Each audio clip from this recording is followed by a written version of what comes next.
இங்கு நான் உங்கள் முன்பாக ராகுல் காந்தியாகவே வேட்பாளராக நான் களம் காண்கிறேன். நீங்கள் அனைவரும் ராகுல் காந்தி நிற்பதாகவே நினைத்து இத்தேர்தலில் எனக்கு வாக்குகளை சேகரித்து தர வேண்டும் என்று நான் சிரம் தாழ்ந்து உங்களை கேட்டுக்கொள்கிறேன். அதோடு மட்டுமல்ல, நமது மாண்புமிகு முதலமைச்சர் மரியாதைக்குரிய தளபதி ஸ்டாலின் அவர்களின் வாழ்த்துக்களோடு இங்கே வந்திருக்கின்றேன். அவர் வாழ்த்து பெற்றவர் யாரும் சோடை போனதில்லை. அதன் அடிப்படையில் நான் மிகப்பெரிய வெற்றி பெறுவேன் என்று அவர் வாழ்த்து சொன்னவுடனே எனக்கு தெரிந்துவிட்டது.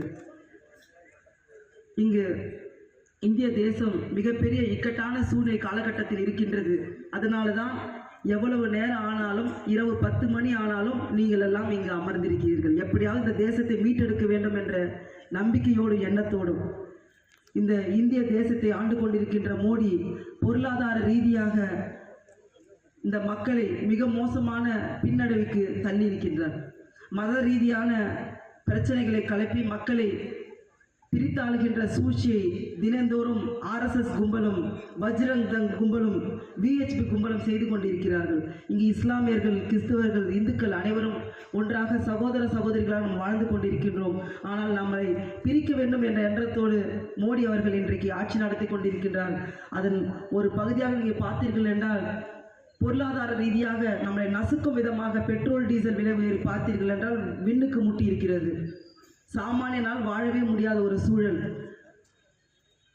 பெண்களுக்கு இங்கு பாதுகாப்பு இல்லாத சூழல். உங்களுக்கு தெரியும், மணிப்பூரில் 2 பெண்களை நிர்வாணப்படுத்தி வீதியில் அழைத்து சென்ற மிக மோசமான RSS கும்பல் இந்த நாட்டை ஆண்டு கொண்டிருக்கின்றது. அதே போன்று விவசாயிகள் தன் உரிமைக்காக டெல்லியில் போராடிய பொழுது 700 விவசாயிகளை கொன்று குவித்த ஆட்சி தான் இன்றைக்கு மத்தியில் ஆழ்ந்து கொண்டிருக்கிறது. குழந்தைகளுக்கு இங்கே பாதுகாப்பில்லை. சிறு தொழில்களை செய்கின்றவர்கள் யாருக்குமே இங்கே பாதுகாப்பு இல்லாத ஒரு சூழ்நிலை இந்த நாடு இருந்து கொண்டிருக்கிறது. இந்த நாட்டை மீட்டெடுப்பதற்கான கடமை ஒவ்வொரு இந்திய குடிமகனுக்கும் இருப்பதாகவே நான் கருதுகிறேன்.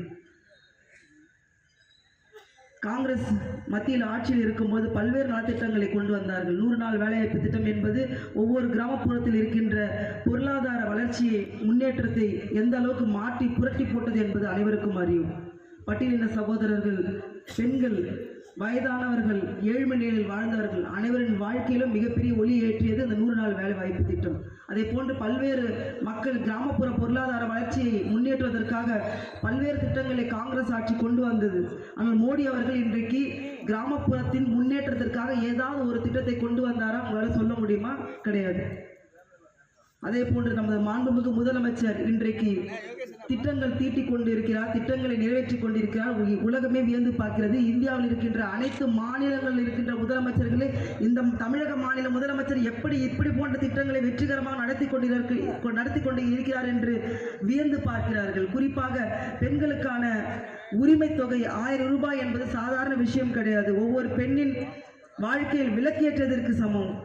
அதே போன்று இலவச பஸ் பேருந்துகளில் பெண்கள் இன்றைக்கு வீட்டில் அடைந்து கடந்த பெண்கள் இலவச பஸ் பேருந்தில் பயணித்து தனக்கான வேலை வாய்ப்பை உருவாக்கி கொள்ளுகின்ற ஒரு சூழல் ஏற்பட்டிருக்கிறது.